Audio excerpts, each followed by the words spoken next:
Summary. Let us summarize what we have learned in this module. Financial management is referred to as the management of finance. It is the organizational arrangement to procure the fund from different alternatives and its better utilization. Finance is needed to establish a business, to run it, modernize it, to expand it, and diversify it. Financial management is mainly connected with the management of three major areas like investment, financing, and dividend decisions.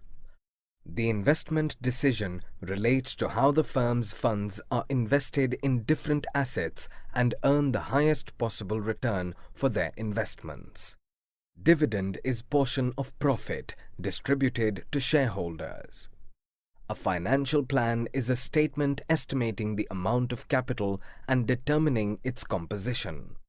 On the basis of ownership, the sources of business finance can be broadly classified into two categories, viz., owners' funds and borrowed funds. Capital structure refers to the mix between owners and borrowed funds.